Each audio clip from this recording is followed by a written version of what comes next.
안녕하십니까. 2021년 1학기 RFS 공개 세미나 발표를 맡은 30기 권민규, 27기 박민주라고 합니다. RFS에서 어떤 활동을 하는지 보여드리기 위해서 효성 첨단 소재를 분석하여 세미나를 진행하겠습니다. 세미나는 다음과 같은 순서로 진행됩니다. 먼저 효성 첨단 소재의 각 사업부를 개괄적으로 설명하고 이를 바탕으로 투자 포인트를 선정한 후 밸류에이션을 진행하겠습니다. 효성첨단 소재는 자동차, 토목, 건축, 농업, 군수 등 다양한 분야에 활용되는 고강도 산업용 원사 및 직물과 첨단 소재를 개발, 생산하는 기업입니다. 주요 사업부는 타이어에 들어가는 보강재인 타이어 코드 사업부, 아라미드 및 탄소 섬유 사업부, 그리고 기타 의료 사업부로 나눠집니다. 이 중 산업용사에 속하는 타이어 코드, 자동차 시트벨트용 원사, 에어백용 원사는 세계 시장 점유율 1위를 차지하고 있습니다. 또한 지속 가능한 성장을 가져올 탄소 섬유, 아라미드와 같은 신소재의 자체 개발 및 상업화를 통해 경쟁력을 강화하고 있습니다. 총 매출 중에서는 산업 자재가 84%라는 큰 비중을 차지하고 있고, 기타 의료 사업은 16%를 차지하고 있습니다. 현재 각국 정부의 그린 뉴딜 정책과 수소 전기차의 시장이 확대됨에 따라 당사는 신소재 개발 및 생산 설비 규모에 대규모 투자를 진행하고 있습니다. 탄소 섬유와 아라미드 생산량을 확대하기 위해 투자량을 증가시키고 있고, 또한 2022년까지 울산 공장에 3천억 원을 투자해 세계 최대 규모의 액화수소 공장을 완공할 계획입니다. 다음으로 각 사업부별 투자 포인트에 대해서 알아보겠습니다.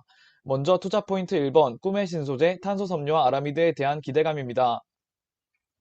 효성 첨단 소재는 탄소 섬유를 자체 제작할 수 있는 기술을 보유하고 있으며 국내에서 가장 높은 점유율을 가지고 있습니다. 당사는 탄소 섬유 공장 증설을 통해 글로벌 점유율 10%, 전 세계 3위를 목표로 하고 있습니다. 탄소 섬유란 꿈의 신소재라 불리며 철에 비해 적은 무게와 높은 탄성을 가지고 있습니다.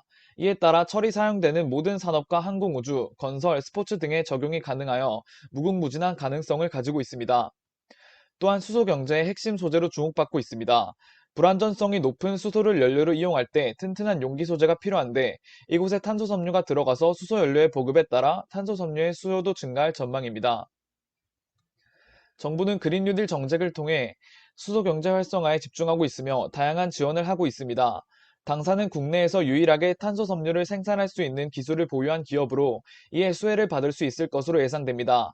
그리고 전 세계 탄소 섬유 시장을 꽉 잡고 있는 일본의 수출 규제에 대응책으로 정부에서 탄소 섬유 국산화 지원을 하는데, 해외 의존도가 높은 품목의 공급 안정을 위한 100대 품목에 탄소 섬유가 포함되어 동사에 대한 지원이 예상됩니다.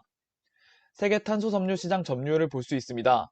오른쪽을 보면 세계 수소 연료 전지 자동차 판매량에서 한국이 압도적으로 높은 것을 볼 수 있습니다.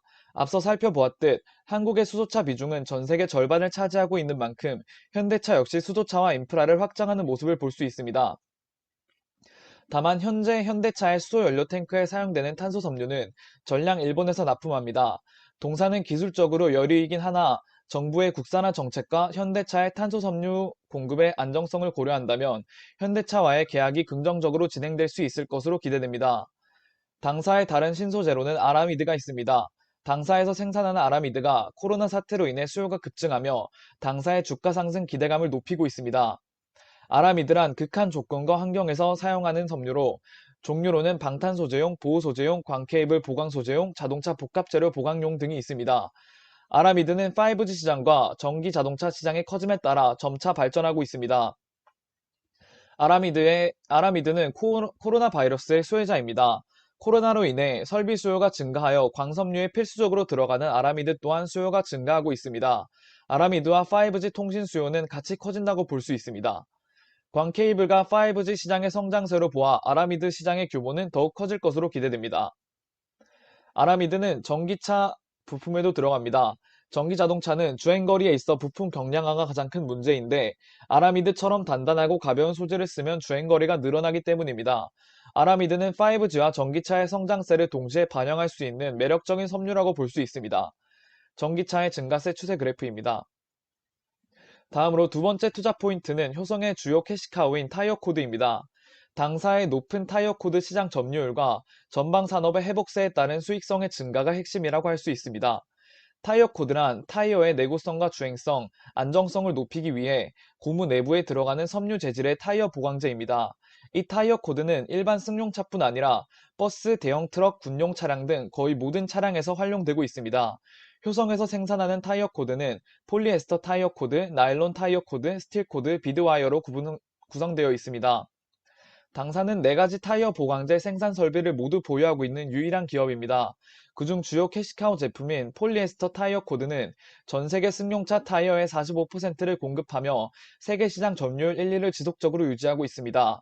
또한 글로벌 타이어 브랜드 랭킹 1위부터 3위인 미쉐린, 브리지스톤, 구디어와 장기 공급 계약을 체결함으로써 안정적으로 시장 점유율을 유지할 수 있습니다. 타이어 보강제 매출의 총 70%를 차지하는 탑티어 타이어 메이커와 거래하는 만큼 단위 타이어 코드당 마진은 안정적으로 유지되는 것으로 추정할 수 있습니다.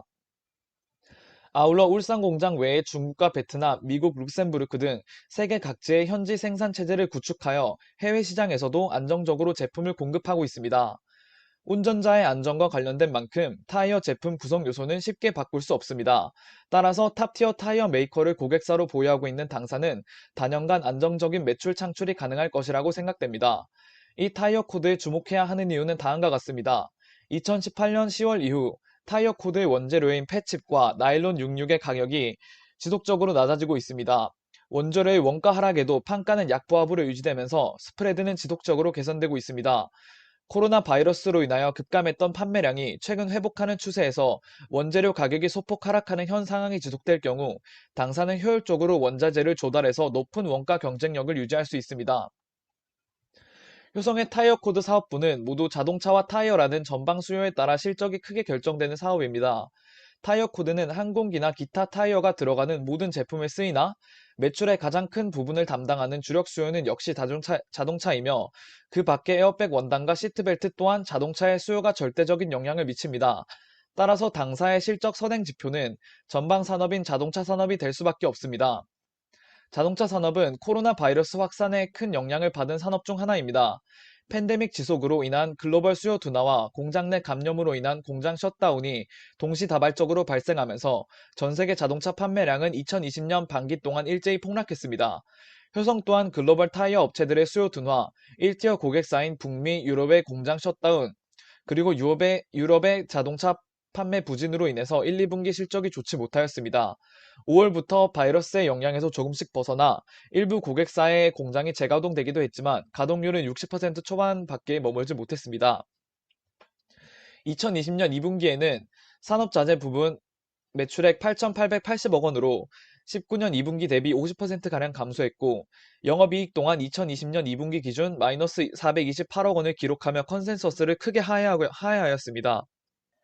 하지만 최근 3분기에 들어서면서 자동차 시장과 타이어 시장 모두 서서히 회복하는 추세입니다. 국내 자동차 시장은 3월부터 4개월 연속 판매량 증가세를 기록하였으며 미국과 유럽 또한 서서히 회복되어가는 추세입니다. 중국 또한 수출과 내수 매출 모두 상승했습니다. 이처럼 자동차의 생산 재개로 인하여 타이어 시장도 최근 가동률을 높이고 있습니다. 또한 북미 유럽 지역의 공장 셧다운 해제, 전체 카파의 60%를 차지하는 베트남과 국내 타이어 코드 공장의 가동률 개선을 통해 타이어 코드의 판매량이 증가하고 있습니다. 이처럼 현재 당사의 주가에 반영된 전기차 및 수소차의 첨단 소재에 대한 기대감과 회복 중인 전방 수요가 합쳐진다면 높은 성장률을 기록할 수 있을 것이라고 전망됩니다. 안녕하십니까. 두 번째 발표자 박민주입니다. 마지막 투자 포인트인 의류산업 파트를 설명드리고 밸류에이션 진행하도록 하겠습니다. 코로나로 침체되었던 의류사업부가 조금씩 침체에서 벗어나고 있습니다. 의류소재 사업부는 효성첨단 소재의 총 매출액에서 16%를 차지하고 있습니다. 당사가 판매하는 의류섬유에는 스판덱스, 나일론, 폴리에스터가 있습니다. 이 중 나일론과 폴리에스터는 타이어 코드에 주로 사용되지만 이뿐만 아니라 다양한 분야에서 활용되고 있습니다. 스판덱스는 섬유 산업의 반도체라 불릴 정도로 화학섬유 업계에서 부가가치가 높습니다. 고무와 비슷한 수준의 탄성을 가지고 내구성, 건조성이 뛰어나서 수영복, 스타킹 등 신축을 요구하는 의류에 사용됩니다. 또한 최근에는 마스크에도 활용되어 수요가 높아지고 있습니다. 주 생산 기업은 효성그룹의 또 다른 계열사인 효성TNC지만 당사가 부분적으로 할당하여 스판덱스를 생산하고 있습니다. 그 외 속옷, 신발, 의류, 가구 등 광범위한 용도에 적용되는 나일론과 폴리에스테를 개발하여 공급하고 있습니다. 그러나 의류 산업 또한 코로나 바이러스의 영향에서 자유로울 수 없었습니다. 스판덱스는 19년 2분기 대비 20년 2분기 영업이익이 18.5% 감소하였고 폴리에스터와 나일론은 15% 정도 감소하였습니다. 그러나 다행히도 스판덱스의 원재료인 PTMG의 가격이 5%에서 17% 정도 지속적으로 하락 추세에 있어서 수요 감소로 인한 매출액 부진을 소폭 방어하였습니다. 이는 코로나 영향권에서 벗어나면서 회복세가 전망되고 있습니다. 스판덱스의 생산 가동률은 5월 70%를 저점으로 꾸준히 상승하고 있고 스포츠웨어, 마스크의 수요가 증가하면서 스판덱스의 수요도 연 7%씩 지속적으로 성장하고 있습니다. 폴리에스터, 나일론 시장 또한 재고 소진으로 회복세를 보일 것으로 전망되고 있습니다. 의류산업은 동사에서 큰 파일을 차지하지 않기 때문에 이렇게 간단하게 설명을 마치고 밸류에이션 과정과 절차에 대해 설명드리겠습니다. 밸류에이션은 기업의 향후 매출액과 세부 비용을 추정하고 다양한 밸류에이션 기법을 활용하여 기업의 목표 주가를 추정하는 과정입니다. 밸류에이션 기법과 방법에 대해서는 동아리 활동을 하면서 같이 배울 수 있고 과정에 직접 참여할 수 있으니 걱정하지 않으셔도 쉽게 배울 수 있으실 겁니다. 효성첨단 소재의 경우 사업부의 산업군과 성질이 조금씩 달라서 사업부별 매출 추정을 진행했습니다. 탄소섬유, 아라미드가 포함된 신소재, 타이어 코드 및 산업소재, 기타 의류 소재로 분류하여 매출액을 추정했습니다. 먼저 탄소섬유와 아라미드의 매출액 추정 방법은 다음과 같습니다. 코로나의 영향을 많이 받지 않은 성장률을 보여주었기 때문에 코로나로 인한 디스카운트를 따로 하지는 않았고 5G 인프라와 수소전기차의 시장 전망을 반영, 그리고 2021년 3분기부터는 아라미드 설비 투자로 인한 생산량 증가를 프리미엄으로 반영하였습니다. 탄소섬유에 관해서는 세간의 관심은 있으나 아직 매출액 비중 미미하기 때문에 매출액이 아니라 멀티플에 적용하여 반영했습니다. 멀티플에 대해서는 뒤에 가서 더 자세히 설명드리도록 하겠습니다.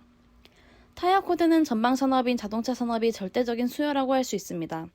따라서 글로벌 자동차 생산량 예측치를 반영하여 당사의 타이어 코드 및 산업 소재 매출액을 추정했습니다. 기타 부문은 세계 나일론, 폴리에스테르 시장 성장률을 CAGR로 구해서 매출액 추정에 사용했습니다.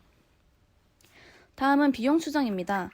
매출 원가는 전체 매출액에서 차지하는 비중이 일정하여 평균적인 매출 원가율인 87.65%를 곱하여 계산하였으며 금융수익은 2019년까지는 상승 추세를 보이고 있었으나 코로나 영향을 반영하여 선형 추정이 아닌 평균치로 계산하였습니다.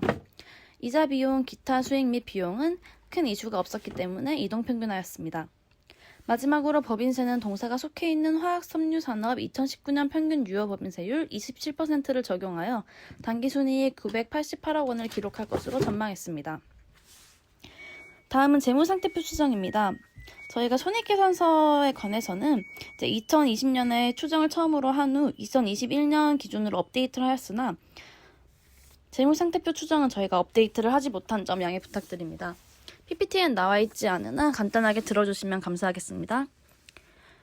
분석은 2020년 3, 4분기를 분기별로 측정 후 2021년을 연간으로 측정하였습니다.